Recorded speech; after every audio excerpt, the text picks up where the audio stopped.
People always say you never really know someone. But in Glenridge, no one ever wanted to believe that. It was a quiet town just the way people liked it. Crime was rare, gossip was mild, and the loudest thing on any given day was the school bell ringing at 3:15. Everyone knew everyone, or at least thought they did. Especially the man everyone called Uncle Ray. Raymond Halpern was the kind of neighbor who remembered your dog's name.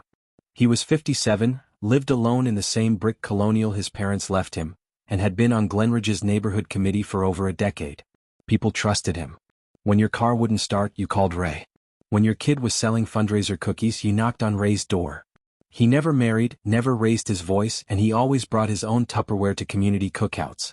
So when 12-year-old Caleb Myers vanished on his walk home from school, Ray was one of the first to help organize a search. "It's our kid," he told the crowd. "Not just theirs. Ours." People cried. They nodded.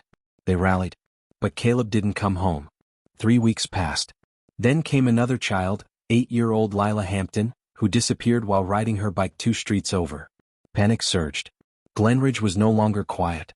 Helicopters beat the sky. State police flooded the area. News vans clogged corners. Parents walked their kids to school with pepper spray clenched in shaking hands. But there was nothing.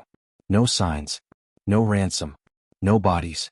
No clues until the summer heat started to rot through the soil in the Halpern's old backyard. It started with a dog, a golden retriever named Murphy who belonged to the Danners on 5th. He dug up something behind Ray's shed one humid morning. At first, the Danners thought it was an animal carcass. It wasn't. It was the arm of a child. Pale, bruised, wrapped in plastic. Ray wasn't home when police arrived. His car was gone. His phone rang inside the house but was never answered. What they found inside his home made seasoned detectives vomit. The basement had been soundproofed twice. Once with foam insulation. Then with concrete slabs bolted into the wall. There were 3 rooms underground. Each locked. Each camera equipped. Inside, detectives found children's clothing, journals filled with drawings and writings in multiple handwritings, none of them Ray's, and a refrigerator filled with sealed Tupperware. Each container held what appeared to be preserved organs. Labeled. Cataloged. Forensic testing revealed there had been at least 7 children held in that basement over the past 12 years. And no one noticed.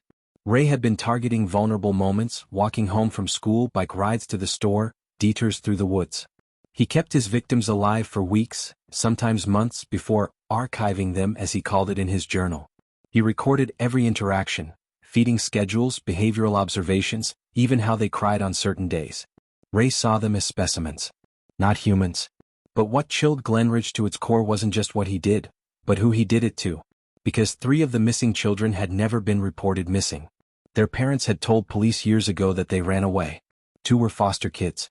1 was believed to have gone back to live with her estranged father. No one looked too hard. No one thought of Uncle Ray. He had lived beside them the entire time. Raymond Halpern was arrested at a rest stop 2 states over, eating a gas station sandwich and reading a crossword puzzle book. When officers approached, he didn't run. He smiled. "I wondered when you'd come," he said. "Did Murphy dig deep enough, or was it the heat?"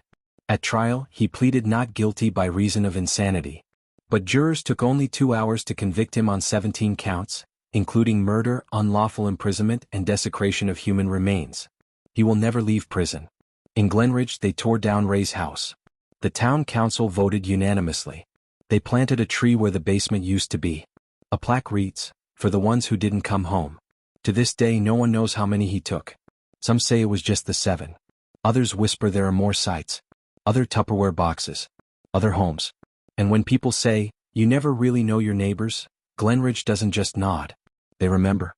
Because the scariest monsters don't always come in masks. Sometimes they ask to borrow your tools. Sometimes they wave from across the lawn. This is Crime Unscripted.